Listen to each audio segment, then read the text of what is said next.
Assalamualaikum warahmatullahi wabarakatuh. Jumpa lagi dalam program Lentera Hati. Alhamdulillah, damai di hati. Seperti biasa, saya Umi Nita didampingi dengan Ustadz Raja akan menyapa pemirsa di rumah, juga ibu-ibu majelis taklim yang sudah berada di studio. Di sini kita ditemani oleh ibu-ibu dari Majelis Taklim Miftahul Jannah, Kecamatan Suawa Tengah, Kabupaten Bone Bolango. Kita sapa ya. Assalamualaikum ibu-ibu. Waalaikumsalam. Sehat ibu-ibu semua? Alhamdulillah. Masya Allah, dengan nuansa pink ya, kelihatan teduh, memesona, Masya Allah. Baik, gini Bi. Tadi pas Umi jalan lewat komplek, Umi melihat kerumunan warga. Ternyata di situ terjadi percekcokan antara dua saudara. Nah, usut demi usut, katanya si kakak ini, dia sudah mengambil barang milik adiknya tanpa izin adiknya. Nah, pas adiknya lagi main ke rumah kakaknya, dia ngelihat barangnya ada di situ. Karena dia nggak terima, akhirnya dia cekcok sama kakaknya. Dan menjadi, ditonton oleh warga. Oh ya? Iya, kira-kira kalau menurut Islam itu seperti apa, Bi, kejadian seperti ini? Baik, bismillahirrahmanirrahim. Assalamualaikum warahmatullahi wabarakatuh. Waalaikumsalam warahmatullahi wabarakatuh. Alhamdulillah, assalatu wassalamu ala rasulillah wa ala alihi wa ashabihi wa mawala. Mudah-mudahan ibu-ibu yang cantik dan solihah yang hadir di majelis ini, insyaallah senantiasa diberikan perlindungan dan bimbingan Allah Subhanahu wa taala, dan juga para pemirsa yang setia mengikuti acara Lentera Hati ya, hanya di TVRI tentunya. Baik, memang Islam adalah agama yang syamil wa mutakamil, sempurna. Agama yang kemudian mengatur hak setiap individu. Dan oleh karena itu Allah mengatur bahwa setiap orang itu untuk menjaga dan mempertahankan hartanya tidak boleh ada orang lain yang boleh mengambilnya kecuali atas izin dia, ya. Dan karena itu di antara tujuan diturunkannya syariat ini, agama ini adalah hifzul mal, menjaga harta.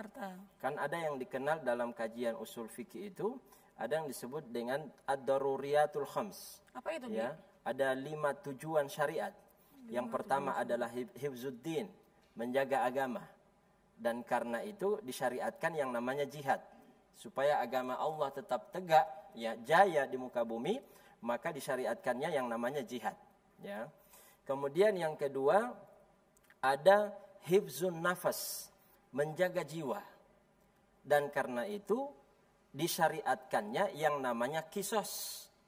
Ya, kisos, siapa yang membunuh dibunuh. Siapa yang mencongkel mata, matanya dicongkel, ya. Jadi an-nafsu bin nafsi, ya. Jiwa atau nyawa dibayar dengan nyawa, telinga dengan telinga, mata dibayar dengan mata. Kenapa disyariatkan yang namanya kisos, yang membunuh harus dibunuh? Supaya menjaga nyawa orang. Tidak sembarang orang menghabisi nyawa orang lain, kan gitu. Dan karena itu Allah mengatakan walakum fil qisasi hayatu ya ulil albab. Wahai orang-orang yang punya akal dan punya kecerdasan, sesungguhnya di dalam kisos itu ada kehidupan. Kok bisa kisos, di dalam kisos ada kehidupan? Bukankah kisos itu menghabisi nyawa seseorang? Ya, maksudnya ada kehidupan di balik kisos itu. Dengan dikisosnya seseorang, maka semua orang akan mengambil pelajaran. Oh, begini akibatnya kalau dia membunuh orang. Sehingga nyawa orang lain, ya, terlindungi. Jadi kadang-kadang orang berpikir, walakum fil qisasi hayatu ya ulil albab. Kok di dalam kisos ada kehidupan, padahal yang dikisos hilang nyawanya. Maksudnya adalah menjaga nyawa orang banyak. Kemudian ada yang ketiga disebut dengan hifzun nasl, menjaga keturunan. Dan karena itu disyariatkannya yang namanya hudud terhadap perzinahan. Orang yang berzina, ya, az-zani waz-zaniyatu waz-zani fajliduhuma, ya, mi'ata jaldah. Dan wanita yang berzina, laki-laki yang berzina disuruh cambuk berapa kali? 100 kali cambuk, ya. Kalau dia misalnya masih kalau dia muhsona, yang ghairu muhsona maka beda lagi, ya. Kemudian ada yang ketiga, yang keempat adalah hifzul akal, menjaga akal. Akal sehat ini harus dijaga, dan karena itu diberikan, disyariatkannya cambuk terhadap para peminum khamar. Jadi untuk mengambil pelajaran bahwa tidak boleh minum khamar, karena khamar itu dapat merusak akal sehat, dapat merusak akal sehat. Dan yang kelima, yang terakhir adalah hifzul mal, menjaga harta. Syariat ini turun untuk menjaga harta. Kenapa? Orang yang mengambil harta orang lain harus dipotong tangannya, ya. Wasariqu wasariqatu faqta'u aydiyahuma jazaa'an bima kasaba nakalan minallah. Dan laki-laki yang mencuri, perempuan yang mencuri, maka potonglah tangan mereka, ya. Jazaa'an bima kasaba, sebagai balasan apa yang mereka lakukan, nakalan minallah, sebagai sanksi dari Allah Subhanahu wa taala. Lihat, ini 5 tujuan diturunkannya agama. Di antaranya adalah menjaga harta. Harta siapapun itu. Termasuk harta istri. Harta istri tidak, ini pengantar ya, nanti akan saya jawab itu kasus yang tadi si Umi yang tadi Umi lihat di jalan. Ya. Jadi ini prolognya gini. Jadi harta istri pun tidak boleh diambil oleh suami. Ya, baik terang-terangan maupun sembunyi-sembunyi. Kenapa? Karena harta istri adalah harta istri, harta suami adalah harta suami. Berarti kebalikannya juga, tidak boleh istri mengambil harta suami. Tapi Umi pernah dengar katanya harta suami harta istri ya harta istri. Ya, itu pernyataan yang keliru, ya. Oh, Ibu-ibu gitu ya? jangan terdoktrin dengan pernyataan itu, ya. Itu tidak benar. Harta suami adalah harta istri adalah harta istri. Oh, itu tidak benar itu. Yang benar adalah harta suami, istri, harta istri. Nah, istri ini hanya memang diamanahkan untuk mengelola harta suami. Kalau sudah diberikan nafkah sebagai kewajiban suami, sudah dipenuhi kebutuhannya, maka tidak boleh mengambil 1% pun dari harta suami. Kalaupun ATM semua rekening dia yang pegang, maka sekedar memegang, tapi tidak ada hak untuk mengelola atau mengambil. Tapi Ustadz, bagaimana kalau nafkahnya tidak cukup? Nah, ini relatif.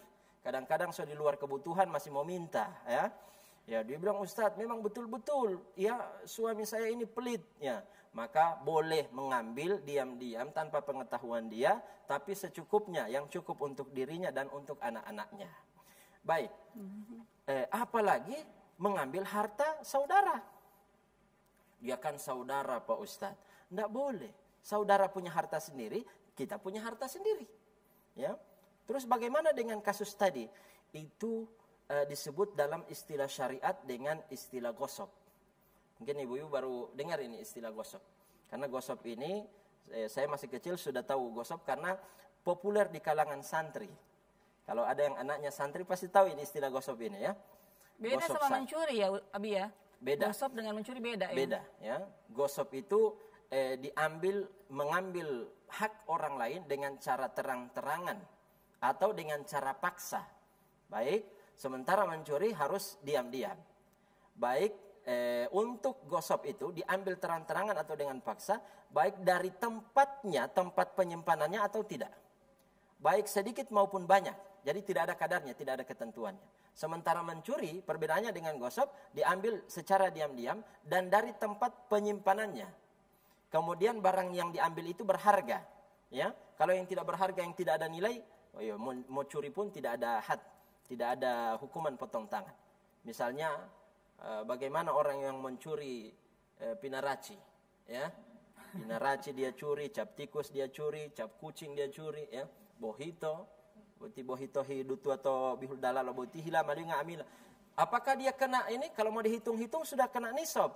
Nisab untuk kena had potong tangan itu kalau dinilai yang dia ambil itu 1/4 dinar, kurang lebih 1.050.000. Kalau dirupiahkan sekarang harga emas itu 1 juta. 1.050.000, maka dia sudah kena had. Kalau mau diakumulasi itu harga, mau dihitung itu harga bohito yang dia ambil 2 juta. Lebih dari nisab, tapi karena barang yang dia ambil tidak berharga, maka tidak kena had potong tangan.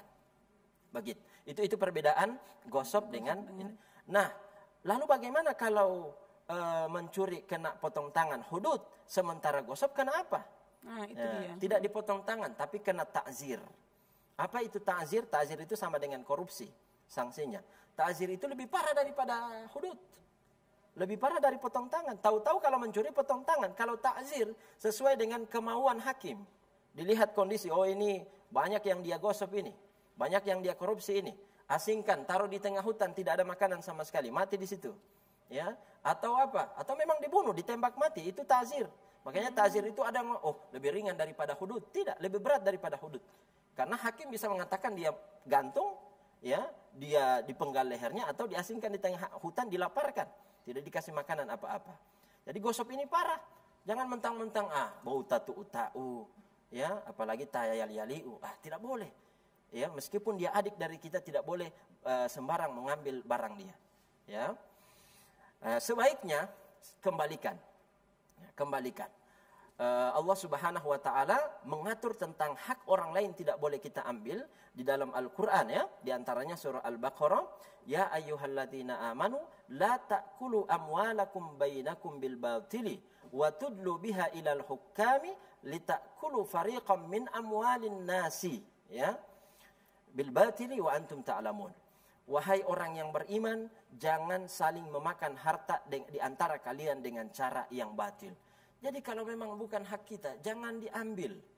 Ustadz, bagaimana kalau yang diambil itu hak dia, tapi tidak bersifat materi? Meskipun tidak bersifat materi. Contohnya apa? Bukan hak kita tapi tidak bersifat materi.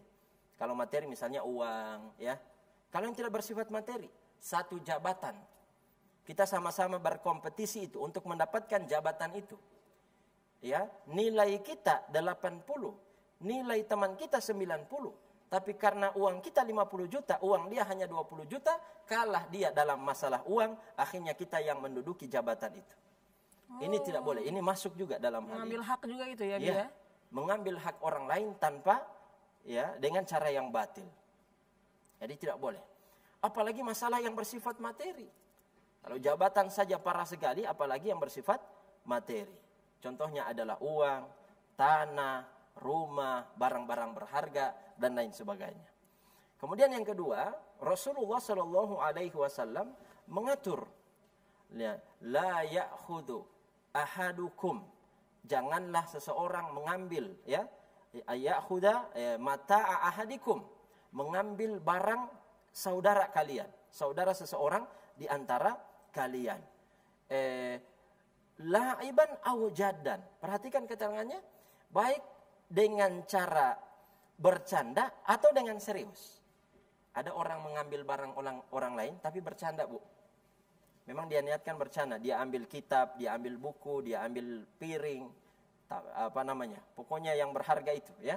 Kemudian ternyata bercanda, iseng ambil gitu. sandal, iseng begitu. Ini tidak boleh. La'iban ini namanya, ya. Aujadan, canda saja tidak boleh, apalagi serius, ya. Fa idza akhadha ahadukum mata'a akhihi falyaruddahu. Kal aso akhihi falyaruddahu. Kalau seseorang di antara kalian ada yang mengambil tongkat saudaranya, perhatikan yang dikasih contoh cuma tongkat. Bukan emas, bukan perak, bukan cincin, tongkat. Kira-kira tongkat buat orang kali atau dia? Tongkat. Tongkat kalau hilang masih boleh mau cari, masih bisa bikin tongkat baru.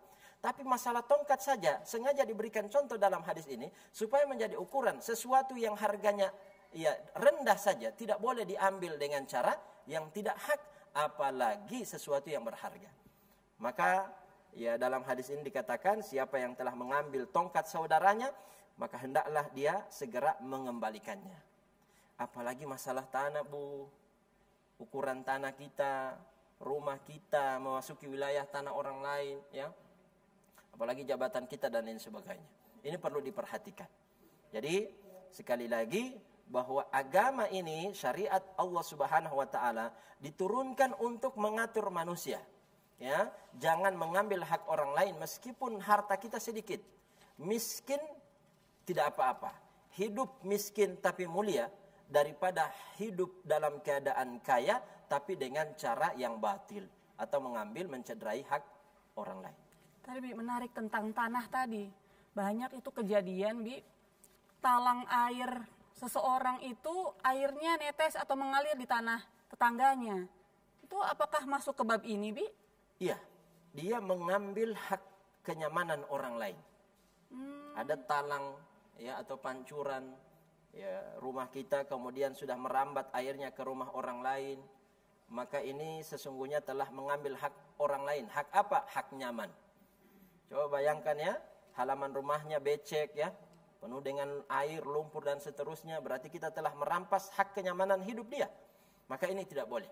Dalam kaidah agama disebutkan ya, dalam hadis Nabi, dan hadis ini kemudian dijadikan kaidah oleh para ulama, bahkan dia kaidah besar di antara 5 kaidah besar al-qawaid al-fiqhiyah al-khamsah.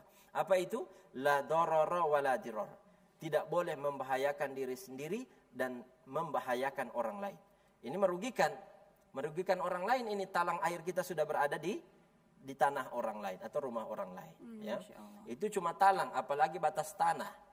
Nah, kita jeda sejenak. Baik, pemirsa dan ibu-ibu yang ada di studio, kita break sejenak dan kita akan kembali di sesi tanya jawab. Jadi silahkan siapkan pertanyaan.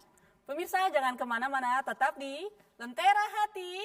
Alhamdulillah, damai di hati.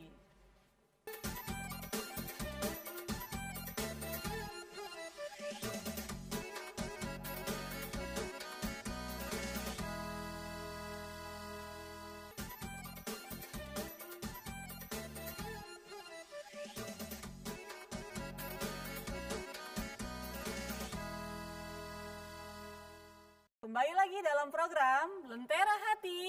Alhamdulillah, damai di hati. Baik, langsung saja ke pertanyaan. Bagi ibu-ibu yang ingin bertanya, silahkan angkat tangan. Dari sebelah kanan saya ada? Oh, ini sebelah kiri saya. Silahkan disebutkan namanya, Bu, dari majelis. Assalamualaikum warahmatullahi wabarakatuh. Waalaikumsalam warahmatullahi wabarakatuh. Kami sangat berterima kasih apa yang telah disampaikan oleh Abi atau Pak Ustadz tadi, yang mana masalah harta yang marak Pak di desa kami itu hanya masalah tanah, yaitu batas pagar. Biasanya yang sudah ditentukan batasnya, namun ada yang mereka sorong pagarnya. Nah, bagaimana Pak solusinya apabila kami kembali? Bagaimana apa yang kami harus lakukan apabila kami kembali ke desa untuk menyampaikan kepada mereka solusinya itu bagaimana Pak? Ya.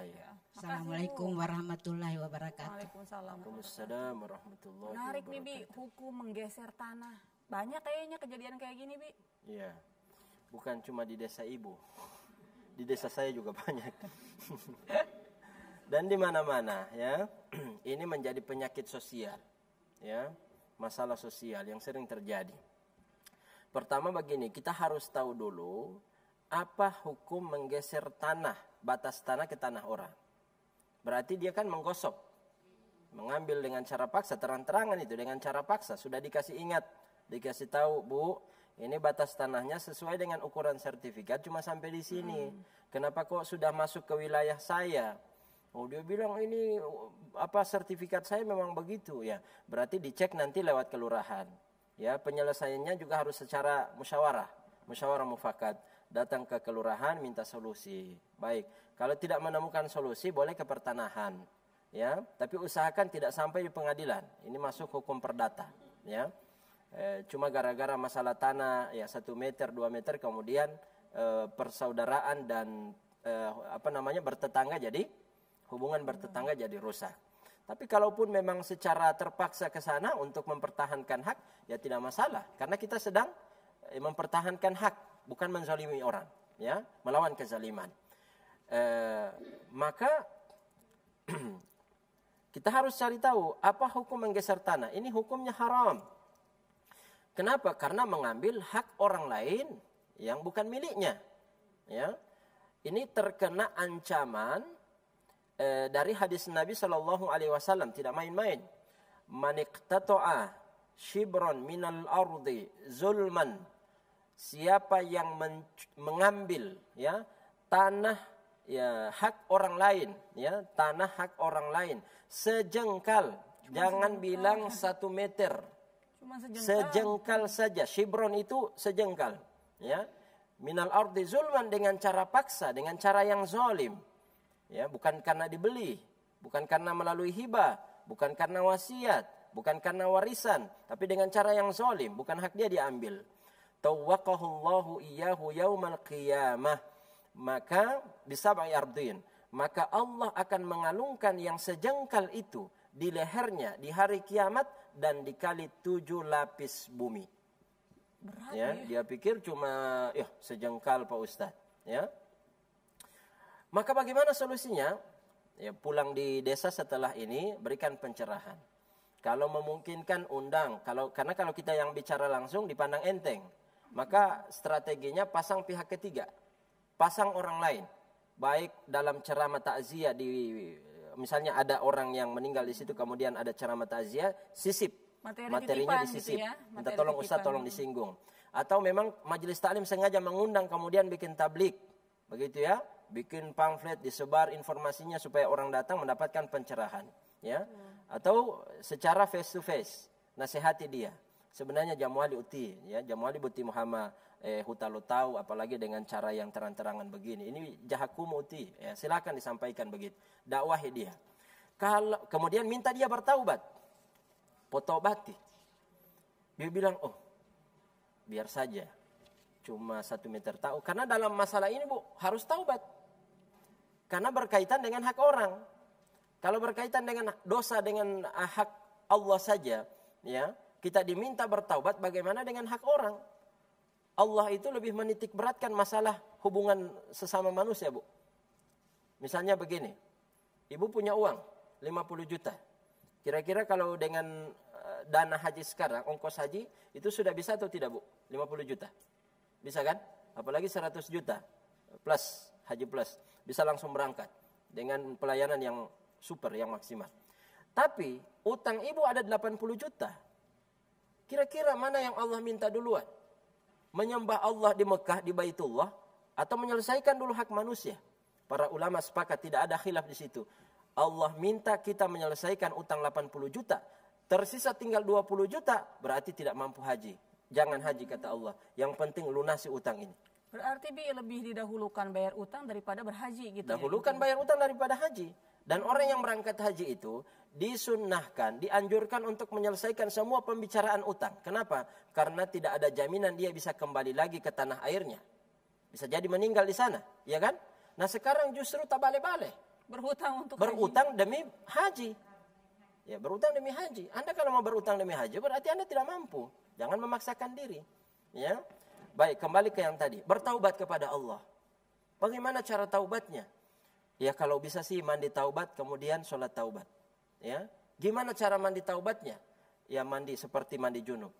Berwudu, sunnahnya berwudu dulu, kemudian setelah itu siram bahu kanan, siram bahu kiri, basuh dari ujung rambut sampai ujung kaki. Mandinya di mana, Pak Ustadz? Ya, ya mandinya di kamar mandi saja. Dia bilang kebetulan rumah kami di Bone Bolango, Ustadz, banyak sekali sungai. Boleh mandi taubat di sungai? Oh boleh. Lebih bagus mandi taubat di sungai. Bukan cuma dosa yang hilang, orangnya sekalian hilang. Setelah itu sholat taubat. Ya. Niatnya gimana, Bi? Niatnya? Ada niat khusus? Niatnya usolli sunat at-taubah rakaatain, Allahu Akbar. Nggak bisa pakai bahasa Arab, bahasa Indonesia ya, aja bisa. Tidak bisa bahasa Arab, silakan bahasa Indonesia. Ya Allah, saya mau sholat taubat. Boleh ya? Ya, 2 rakaat, Allahu Akbar. Dalam hati saja. Nah setelah itu bertaubat kepada Allah. Ada 3 syarat yang harus dihadirkan dalam taubat. Kalau berhubungan dengan hak Allah cukup 3. 1, an-nadam. Menyesal telah melakukan perbuatan dosa. Menggeser batas tanah itu, menyesal dulu. Yang kedua, al-iqla, berhenti daripada kebiasaan geser-geser batas tanah. Yang keempat, yang ketiga al-azam, berjanji untuk tidak pernah lagi menggeser batas tanah ke tanah orang. Yang keempat, karena dia berhubungan dengan hak orang, irja' hukukul adamiyin. Dia mengembalikan batas tanah ke batas yang sebenarnya. Kembalikan hak orang yang bukan hak dia. Kalau dia tidak mau kembalikan, waliyoma ustad, hulilma ustad bos 1 meter tahu mau litawati, jak tali sampai sekarang. Ya, ada orang begitu, jak tali untuk ustad. Karena waktu tolong urusan itu sertifikat atau badan pertanahan. Maka ibu-ibu sekalian, biar setiap hari dia tahajud, setiap malam dia 1000 rakaat, tidak akan pernah diterima taubatnya oleh Allah sampai dia selesaikan itu. Yang 1 meter itu dia kembalikan kepada pemilik yang sebenarnya. Kalau sampai dia wafat, Bi, Ya sudah, nanti berlanjut di hari kiamat. Walima Ustadz mau lituati abu 1 meter tahu. Dia lupa bahwa akan dikali 7 lapis bumi. Jangan lihat DP 1 meter. Lihat DP 7 lapis bumi itu. Ya, meninggal tidak sempat mengembalikan, maka akan berlanjut di hari kiamat, dikalungkan di lehernya. Pota-pota oli itu. Luar biasa. Sedangkan di dunia saja, deloma boti tabung gas, penbo 1 kilo, isi 3 kilogram. Capek deh. Capek Pak. Buala boti ulu, apalagi tanah. Dan itu di leher. Ya, malu. Hingga kan nanti di hari kiamat kita melihat ada orang yang pota-pota huta, ya, di lehernya dikalungkan tanah, berarti memang raja tanah dia ini. Ya. Sering menggeser batas tanah orang lain. Dia bilang, kamu suka geser batas tanah orang lain? Kok tahu? Itu di leher kamu ada tanah. Kamu juga tidak tahu, ini di leher kamu juga ada tanah. Datang sama-sama. Orang ketiga, dia bilang, sesama perampas tanah jangan saling menjelekkan. Ternyata dua-duanya suka menggeser batas tanah. Nah, begitu ya. Itu kalau berhubungan dengan hak orang lain. Baik. Tapi kira-kira boleh nggak, Bi, dia tetap mengusut itu pergeseran tanah ke anaknya yang masih hidup, ke ahli warisnya? Boleh. Nanti dia sampaikan ke anaknya, ini ada perkara belum selesai, perjuangkan sampai kembali tanah ini. Oh, bisa tidak masalah. Apakah berdosa Ustaz cuma gara-gara 1 meter? Tidak berdosa. Anda sedang mempertahankan hak Anda ini. Yang berdosa justru dia. Ya, yang mengambil hak Anda. Kalau orangnya ikhlas? Kecuali diikhlaskan. Kalau diikhlaskan, ya sudahlah. Saya tidak mau, saya sayang dia saudara saya. Meskipun perbuatan dia begitu zalim terhadap saya tidak mau dia tersiksa di hari kiamat, saya ikhlaskan. Saya ikhlaskan, tidak masalah. Masya Allah. Dan itu jarang-jarang orang seperti itu. Ya, ada juga yang saya ikhlaskan. Nyo talok bohengo, ya. Tidak ikhlas berarti. Baik, Bi, ya. Pertanyaan berikutnya dari ibu sebelah kanan saya. Silakan, Ibu. Assalamualaikum warahmatullahi wabarakatuh. Waalaikumsalam warahmatullahi wabarakatuh. Nama saya Ibu Rostiati dari Labagau, dari Desa Duano, dari Majelis Mitnahul Jannah, dari Desa Duano, Kecamatan Suwa Tengah, Kabupaten Bone Bolang. Pertanyaan saya, Pak Ustadz, misalnya kita ada dua tetangga, yang satu kan tanam pohon mangga. Lantas mangga itu jatuh di sebelahnya saya, lantas saya ambil, bagaimana menurut Pak Ustadz? Yeah. Begitu juga kalau saya jalan di kebun begitu, ada kelapa yang jatuh, saya ambil, bagaimana? Yeah. Mohon penjelasan. Terima kasih. Assalamualaikum warahmatullahi wabarakatuh. Waalaikumsalam warahmatullahi wabarakatuh. Pohon yang rantingnya masuk ke halaman kita, merambat ke halaman kita. Gimana? Yeah. Halal, Bi, buahnya? Memang Abi ini banyak ditanya masalah seperti itu. Pernah juga di Lentera Hati juga di sini pernah ditanya. Itu yang disebut dengan hakun mustarak. Hak bersama, hak milik bersama. Karena dia sudah merambat ke tanah orang dan konsekuensinya si pemilik halaman sebelah ini dia harus menyapu. Karena kan pasti daunnya berguguran, berarti mengotori, ya kan? Nah, dia bersihkan. Sebagai kompensasinya, para ulama mengatakan boleh bagi dia untuk mengambil buah sebatas ranting yang masuk ke wilayah tanahnya itu. Itu tidak masalah. Tapi kalau boleh bicara baik-baik. Jangan kemudian dia merasa, haku uti. Kemudian nongol sambarang Muhammad, ya. Maka untuk menjaga itu bicara baik-baik. Ibu yang cantik, tetanggaku yang solihah, ini pohon manggamu sungguh subur luar biasa, banyak buahnya, tapi memang sayang sekali sudah masuk di wilayah batas tanah saya. Ya, bagaimana menurut pendapat kamu, buah yang masuk di batas tanah saya itu saya ambil dan saya boleh petik atau boleh saya jual, gitu. Kalau bilang oke, kalau bilang tidak boleh, berarti konsekuensinya dipotong. Oh, dipangkas. Dipangkas ya, atau dihilangkan bagian yang kalau memang dia tidak izinkan. Tapi kalau dia ambil, dia manfaatkan secara diam-diam, sah-sah saja, ya, sah-sah saja. Pertanyaan kedua, bagaimana dengan kebiasaan kita yang lewat di kebun orang, ya kan? Apalagi wanu hulal puasa ya, musim oile poli. Kemudian banyak mangga-mangga yang berjatuhan, kemudian kita ambil, buka. Nah, bagaimana hukumnya? Kalau itu tanah yang memang tidak jelas pemiliknya siapa, tumbuhannya, pohonnya memang pohon liar, maka boleh. Berarti itu hakun mustarak juga. Siapapun bisa mengambil itu. Tidak ada pemiliknya. Tapi kalau kebun itu memang ada pemiliknya dan dia memanfaatkan buah itu untuk dijual, maka yang berjatuhan itu, yang berguguran buah-buahnya itu tidak boleh diambil. Tidak boleh diambil. Apalagi dikumpul kemudian hepotalio ulangi. Ya, tidak boleh itu. Ya. Mengambil dan memakannya tidak boleh. Baru Ustaz, daripada merugi, ya itu urusan si pemiliknya merugi atau tidak. Ya. Kita jangan karena alasan merugi kemudian kita ambil yang bukan hak kita. Ya, begitu kira-kira jawabannya. Begitu. Ya. Begitu Bu ya. Insya Allah masih ada yang ingin bertanya? Ya. Oh, silakan Ibu. Assalamualaikum warahmatullahi wabarakatuh. Waalaikumsalam warahmatullahi Nama saya wabarakatuh. Sri Abriani Haju dari Miftahul Jannah juga. Pertanyaan saya seperti ini Pak Abi. Misalnya tadi sudah disentil harta suami punya, harta istri punya. Bagaimana kalau saya mengambil uang yang ada di dompet suami tanpa sepengetahuan suami? Kemudian suami tidak tahu dan saya juga tidak mengembalikan uang yang saya ambil itu. Tapi uang itu saya belanjakan untuk keperluan sehari-hari saya. Iya. Oh, iya. Baik. Terima kasih. Assalamualaikum warahmatullahi wabarakatuh. Waalaikumsalam warahmatullahi wabarakatuh. Silakan dijawab, Bi. Pertama begini. Ketahui dulu hukum mengambil uang suami atau harta suami secara diam-diam itu tidak boleh.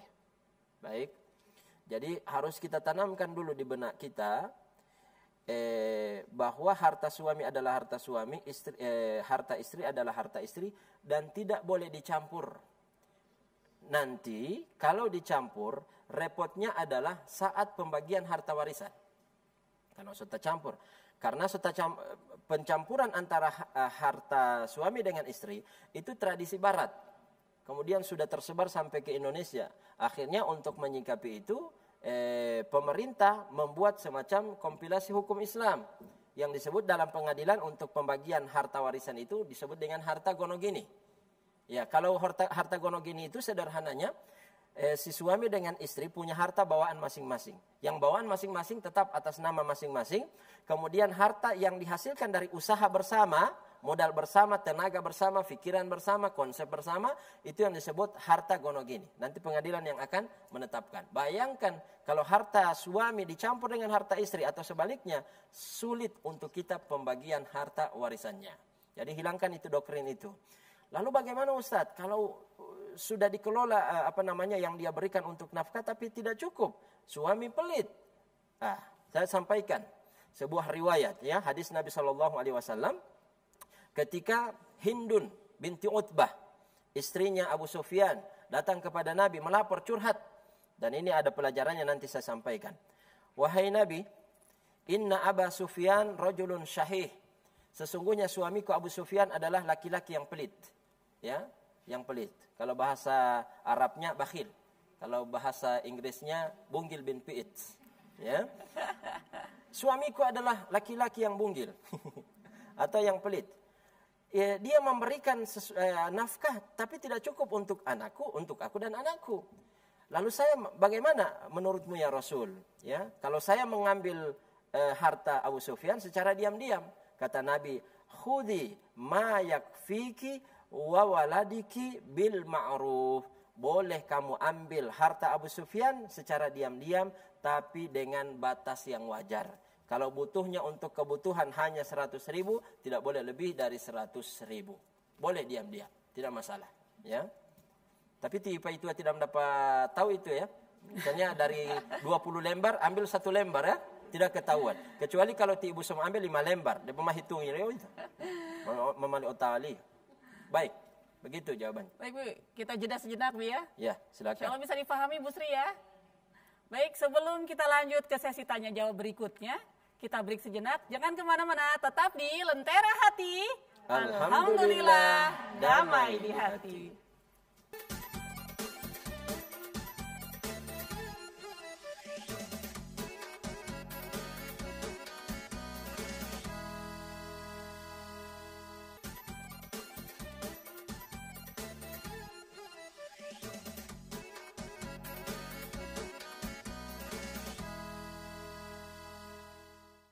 Kembali lagi dalam program Lentera Hati. Alhamdulillah, damai di hati. Baik, langsung ke pertanyaannya Ibu-Ibu. Masih ada yang ingin bertanya? Boleh angkat tangan? Oh, silahkan Ibu. Assalamualaikum warahmatullahi wabarakatuh. Waalaikumsalam warahmatullahi wabarakatuh. Nama saya Hawa Jaul, Majelis Taklim dari Miftahul Jannah di Seduano. Nah, pertanyaan saya Pak, mengenai harta gono gini. Nah, serta suami ini sudah meninggal, berarti istrinya sebelum meninggal suaminya, dia sudah kawin lagi Pak. Sebelum istrinya meninggal, dia sebelum sudah nikah suaminya lagi. meninggal atau istrinya meninggal, nah dia sudah menikah. Nah, dia poligami berarti. Nah, Ya. baru bagaimana dengan harta gono gini itu Pak? Terima kasih. Assalamualaikum warahmatullahi wabarakatuh. Assalamualaikum warahmatullahi wabarakatuh. Gimana, Bi? Ibu-ibu sekalian, tahu tidak alasan kenapa banyak ibu-ibu tidak rela suaminya poligami? Ya, apalagi ini lagi marak-maraknya layangan putus ya. Ya. Alangkah bunto. Nah, karena Allah mengatakan dalam pembagian warisan, kalau yang meninggal adalah suami, taib, dan si istri yang dia tinggalkan ini, ya, berhak mendapatkan 1/4 dari hartanya jika dia tidak punya anak. Kalau dia punya anak, maka dapat 1/8.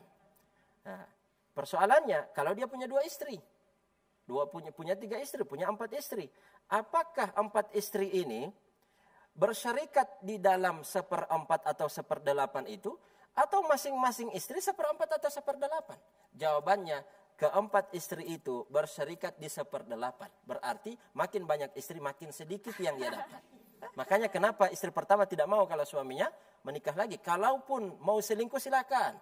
Mau bermain di luar, jajan di luar silakan, tapi jangan menikah ya. Karena dia berpikir kalau suaminya meninggal dia dapat 1/4 atau 1/8. Dibagi-bagi. Tidak mau membagi-bagi hartanya. Ini buruk sekali ini prinsip seperti ini, ya. Bagaimana dengan persoalan harta gono gini? Ya, suaminya sebelum meninggal ternyata sempat nikah. Maka kalau dia punya anak, berarti si istri yang sah dapat 1/8. Bagaimana dengan istri keduanya? Dapat hak juga dari harta suami dan bukan dari harta gono gini. Terus harta gono gini yang menikmati siapa? Yang dapat pembagian siapa? Cuma si istri pertama ini. Yang punya hak dengan suami dari awal membangun sama-sama itu usaha. Baik, istri kedua tidak dapat sama sekali. Begitu ya jawabannya. Insya Allah bisa difahami Bu ya. Berikutnya dari sebelah kiri saya, ada yang ingin bertanya? Oh, belum ada. Ya udah Umidah yang nanya, Bi. Oh, ini ada. Oh, silakan Ibu. Assalamualaikum warahmatullahi wabarakatuh. Waalaikumsalam warahmatullahi wabarakatuh. Pertanyaan saya Pak Ustadz, kita ini semua kan sholat, Bapak, Ibu-Ibu semua sholat. Tapi ada yang ada tanda sujud, ada yang tidak ada. Menurut orang bilang, katanya kalau ada tanda sujud, amal ibadah kita belum diterima. Pertanyaan saya, bagaimana pendapatan Pak Ustadz? Makasih. Assalamualaikum warahmatullahi wabarakatuh. Waalaikumsalam warahmatullahi wabarakatuh. Ya, ini mungkin agak berbeda dengan tema, tapi tidak apa-apa, Bi. Di luar tema, tapi kita jawab ya. Iya. Begini, banyak orang yang keliru memahami ayat Allah Subhanahu Wa Taala. Simahum fi wujuhihim min atharis sujud. Muhammad, kamu akan melihat di wajah orang-orang yang beriman itu, pengikutmu itu, ada simah, ada tanda ibadah. Apa itu min atharis sujud? Bekas daripada sujud. Ini di hari kiamat, bukan di dunia. Ya, bukan di dunia. Sehingga jangan memahami bahwa tanda sujud hitam di jidat itu adalah yang masuk di dalam ayat ini. Berarti orang yang jaga sholat tiap hari, yang tiap hari beribadat, tahajud, tidak ada tanda hitam di jidat, kita katakan berarti di luar konteks ayat itu. Enggak. Itu nanti ada tanda cahaya nanti di hari kiamat. Adapun jidat hitam di dunia, bekas daripada sujud, mungkin karena karpetnya kasar. Ya, mungkin karena masjidnya kurang disapu sehingga dia sujud di atas pasir. Ya. Kalau cuma gara-gara tanda hitam itu kita dapat kemuliaan di hari kiamat, gampang saja. Tidak usah sholat, tinggal ambil batu kasar, gesek-gesek saja, gosok-gosok di jidat kita. Jadi hitam itu sudah. Ya. Atau ketika sujud, kita gesek-gesek begini di tempat sujud kita. Jadi tidak masuk itu ya. Perkataan orang bahwa orang yang kemudian tidak punya tanda hitam di jidat, amal ibadahnya tidak diterima, ini perkataan yang tidak benar ya. Allah taala alam bisawab. Ya, sama-sama. Insyaallah Bu ya, bisa dipahami. Sebelah kiri saya ada yang ingin bertanya. Oh iya, silakan Ibu. Assalamualaikum warahmatullahi wabarakatuh. Waalaikumsalam warahmatullahi wabarakatuh. Nama saya Warsida Makahengkeng dari Majelis Ta'lim Miftahul Jannah. Bertanya sama Abi, yaitu apa yang telah Abi sampaikan tadi, yaitu masalah perzinahan. Iya. Kalau dalam Al-Quran kan perzinahan itu Pak akan dicambuk. Sementara mungkin di negara kita kan negara hukum. Iya. Jadi mungkin tidak ada yang ya hukuman cambuk. Nah bagaimana Pak Abi sekarang dengan artinya maraknya perselingkuhan ini Abi? Iya. Apakah kalau kedapatan itu bagaimana hukumnya itu Abi? Iya. Begini, Abi langsung jawab. Ya, silakan. Ngelamun Uminya. Soalnya presenternya belum mempersilahkan Uminya ya. Jadi adabnya Abi harus tanya dulu sama Umi. Baik, begini. Dalam ketentuan syariat Islam, bahwa yang melakukan perzinahan maka dia dirajam. Kalau dia muhson. Siapa yang muhson? Yang sudah menikah. Karena dia tidak ada alasan untuk berzina, sebab melampiaskan nafsu ada di dalam rumah. Ya. Kalau dia ghairu muhson, yang tidak punya pasangan, memang ya bukan alasan juga, tapi ada potensi dia melakukan perzinahan, kan begitu? Melakukan perzinahan. Maka dengan alasan dia tidak punya pasangan itu, kemudian hanya cukup dicambuk saja. Kalau rajam, apa bedanya cambuk dengan rajam? Kalau rajam dikubur setengah badan, dilempari dengan batu sampai mati. Kalau cambuk cukup 100 kali cambukan. Ya mati atau tidak, pokoknya dicambuk dia 100 kali. Kalau rajam pasti mati, karena batu itu. Ya meskipun tata cara melemparnya diatur. Tidak boleh 180 derajat, dia cuma 90 derajat begini. Ya, tapi kalau batu besar bikin mati juga. Ya, baik. Bagaimana dengan hukum negara kita yang tidak mengatur syariat Islam di dalamnya harus dirajam atau dicambuk? Begini ibu-ibu sekalian, hatta seandainya pun Indonesia menerapkan hudud rajam atau cambuk bagi pelaku zina, untuk pembuktiannya berat sekali. Tidak semudah yang kita bayangkan. Harus ada 4 orang saksi. Walladzina yarmunal muhsanati walam ya'tu bi arba'ati syuhada'in fajliduhunna 80 jaldah. Dan orang-orang yang menuduh wanita-wanita yang baik melakukan perzinahan, maka mereka wajib mendatangkan 4 orang saksi, ya. Kalau tidak, hanya 3, 1 membantah, dia bilang saya tidak melihat, berarti 3 tidak cukup. Maka kesaksiannya ditolak dan dia wajib mendapatkan 80 kali cambukan, wala tuqbalu minhu syahadatan abada, dan syahadatnya, kesaksiannya sampai kapanpun tidak akan pernah diterima lagi sampai dia bertaubat. Izin potong sedikit Bi. Ya? Kalau sekarang kan lagi eranya medsos nih. Jadi tidak menghadirkan saksi, cukup dengan video. Ya, video rekaman orang atau CCTV dalam syariat Islam tidak bisa menjadi bukti untuk penegakan hudud. Oh, nggak bisa. Tidak bisa menjadi bukti untuk penegakan hudud. Kenapa? Karena berpotensi video itu bisa diedit. Ya, ada syubhat di situ. Wal hududu tudra'u bisyubhat, dan penegakan hudud bisa dihilangkan dengan adanya syubhat. Mana syubhat dalam video itu, Ustaz? Video siapapun akan mengatakan bisa diedit. Karena dia memungkinkan diedit, maka tidak bisa menjadi bukti untuk orang ini melakukan zina. Tapi untuk petunjuk boleh. Petunjuk. 4 orang saksi ini, mohon maaf sekali, ini majelis yang mulia. Kalau cuma tubuh, gerak-gerik tubuh, tidak melihat, mohon maaf, kemaluannya tidak boleh dijadikan sebagai bahan untuk dihudud. Jadi berat sekali. Nah, alhamdulillah kita punya hukum undang-undang negara. Ya, di mana orang melakukan perselingkuhan kalau dilapor di pihak kepolisian, maka akan terkena hukum pidana, ya, pidana perselingkuhan. Begitu. Jadi alhamdulillah, karena kalau pakai syariat Islam hampir tidak ada yang terkena hukuman di Indonesia ini. Betul. Jadi gitu, tidak masalah, ya. Baik. Insyaallah bisa difahami Bu ya. Nah, ini ada pertanyaan masuk Bi di WhatsApp di nomor 0811 430 1155. Di sini, Assalamualaikum Abi, Umi, saya Anton dari Kota Tengah. saya seorang mahasiswa yang sering melakukan penggalangan dana ketika ada bencana. Uang atau bantuan yang sudah dikumpulkan biasanya kami potong untuk biaya operasional. Nah, apakah itu sama dengan mengambil yang bukan hak kita? Silakan Abi dijawab. Baik. Saya ingatkan juga sekalian kepada para mahasiswa yang suka menggalang dana. Anda ketika sudah mendeklarasikan diri sebagai relawan sosial, relawan kebaikan, maka harus siap dengan semua resiko. Apa resikonya? Ketika Anda menyampaikan, bantulah saudara-saudara kita yang sedang tertimpa kesusahan, yang terkena musibah banjir, longsor dan seterusnya dan seterusnya. Kira-kira pertanyaan saya, ketika orang menitipkan sumbangannya itu untuk mereka, untuk operasional mereka, berpikir oh mereka ini butuh makan, mereka ini butuh minum, atau murni pikiran mereka untuk bencana itu, korban bencana itu. Kira-kira mana yang paling tepat?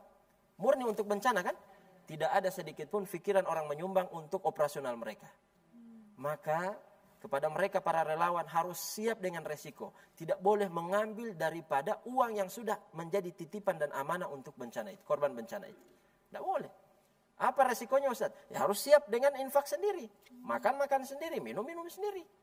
Gitu ya. Kalau mau cari makan di situ, cari minum. Sama dengan orang cari makan itu kalau dia mengambil sebagian sebagai operasional. Kan kami butuh transfer Ustaz, butuh bensin, butuh makan. Kami juga manusia. Ya kalau tidak siap dengan uang sendiri, ngapain Anda terjun di situ? Ya, jadi itu ya sekalian juga ya, banyak sekali ini orang-orang yang melakukan kegiatan-kegiatan seperti itu. Ya, sampai ada orang malas nyumbang karena tidak tahu bagaimana pertanggungjawabannya, apakah sampai atau tidak. Ya, cuma saya berharap jangan sampai dengan ceramah saya ini kemudian banyak lagi yang mulai tidak mau nyumbang ini. Ya. Pokoknya sumbang saja, terserah sampai atau tidak, sudah tercatat pahala di hadapan Allah Subhanahu wa taala. Allah taala alam bisawab. Masya Allah. Silakan. Oh ya, begitu ya Pak Anton. Insya Allah bermanfaat. Ibu-ibu masih ada yang ingin bertanya? Silakan. Oh ya, silakan Ibu. Terima kasih untuk pertanyaan yang kedua Abi. Ya. Mengenai kita kembali lagi ke cucuran air. Misalnya rumah saya, sink saya taruh di cucuran halaman tetangga, tetapi sudah ada kesepakatan. Jadi kalau air turun, basah juga di sebelah tetangga, tapi sudah ada kesepakatan. Bagaimana hukumnya Abi? Terima kasih. Assalamualaikum warahmatullahi wabarakatuh. Jadi ridho Bi, ikhlas sudah ada kesepakatan. Baik, memang sudah ridho si tetangganya ini untuk terkena pancuran air itu. Itu tidak masalah. Karena memang dalam masalah muamalah sosial itu antara minkum. Dasarnya adalah suka sama suka, setuju dengan tidak setuju. Kalau memang sama-sama setuju, ya tidak masalah itu. Ya. Cuma ya jangan sampai juga dia setuju ngiot-ngiot, ya. Setuju karena memang terpaksa karena hati olo, ya. Mungkin dia terlalu banyak jasa, kemudian dia tidak enak menolak, ya. Sebaiknya kita saja yang mengukur diri. Bagaimana ukurannya Ustaz? Kira-kira kalau air itu dari dia ke kita, bagaimana perasaan kita? Bagaimana kenyamanan kita? Oh, kalau ada manfaatnya air itu ternyata dia pakai untuk kebutuhan dia tidak punya sumur, ya. Daripada mencari sumber air tiap kali hujan, dia memanfaatkan air itu, ya, tidak masalah, ya, sah-sah saja. Allah taala alam bisawab. Alhamdulillah, Masya Allah. Satu lagi pertanyaan masih ada? Ibu? Kalau gitu Umi deh yang nanya, boleh? Boleh. Silakan. Nah, Bi, kalau tentang pelakor nih, apakah itu mengambil hak orang lain, Bi? Masya Allah. Pelakor lagi ya. Penasaran. Apakah pelakor ini termasuk orang yang mengambil hak orang? Ya. Baik, kita rinci. Istilah pelakor ini harus diletakkan pada posisi yang sebenarnya. Perebut laki orang. Sekarang pelakor ini disematkan kepada orang yang menikah dengan cara baik-baik atau yang melakukan perselingkuhan. So sama. Kasihan dia melakukan pernikahan dengan cara yang baik, prosedurnya ada khitbah, ada nazor, ada ta'aruf, ya, ada nazor, ada khitbah, ada akad, ada saksi, wali, mahar, ada iklan, walimah. Kemudian masa iya kita katakan dia pelakor hanya gara-gara istri kedua? Enggak boleh. Ibu berdosa kalau menyebutkan pelakor sama orang yang menikah baik-baik. Kecuali kalau poligami, pernikahan itu diawali dengan perselingkuhan. Baru nikah baik-baik karena memang terpaksa sudah hamil, ya. Kemudian diakad. Suaminya sebenarnya dia pengen lepas, cuma dia pegawai, dia terikat dengan institusi, dengan aturan. Akhirnya terpaksa sudah, daripada saya tidak dapat apa-apa dari suami, dia relakan itu, ya. Jadi tidak boleh. Kalau mau melakukan poligami yang sehat, tidak didahului dengan perselingkuhan. Kecuali kalau didahului dengan perselingkuhan, boleh saja kita katakan dia pelakor. Ya kan? Karena kalau bukan kebablasan, mungkin tidak jadi istrinya atau tidak jadi suaminya. Begitu. Tapi kalau nikahnya baik-baik, maka ya jangan sebut dia pelakor. Apakah dia merebut hak orang? Ya namanya laki-laki itu, hak untuk 4 orang wanita. Ya, 4 orang wanita. Dia baru dapat 1 wanita. Allah kasih satu laki-laki 4 voucher. Ya. Sekarang rata-rata termasuk saya baru 1 voucher. Nah itu. Baru. Tapi insya Allah Umi aman ya. Ya, 3 voucher lainnya masih kosong. Masih boleh ditebus. Tapi tergantung ada uang atau tidak tebus akan. Nah itu. Atau yang kedua berani atau tidak. Kalau memang dia datang dengan baik-baik ya. Dengan cara yang syar'i. Berarti dia tidak mengambil hak orang lain. Dia sedang tidak mengambil hak orang lain. Yang mengambil hak orang lain adalah jenis pelakor.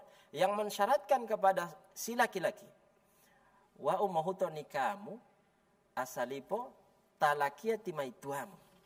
Ini pelakor betul ini. Ini pelakor betul. Ya, dia dosa di atas dosa.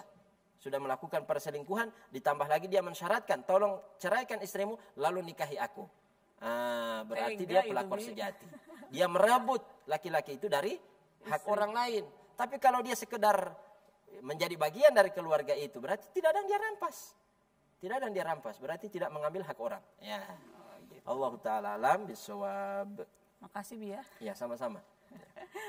Baik, seperti itu ya. Jadi ibu-ibu, begitulah penjelasan dari Abi.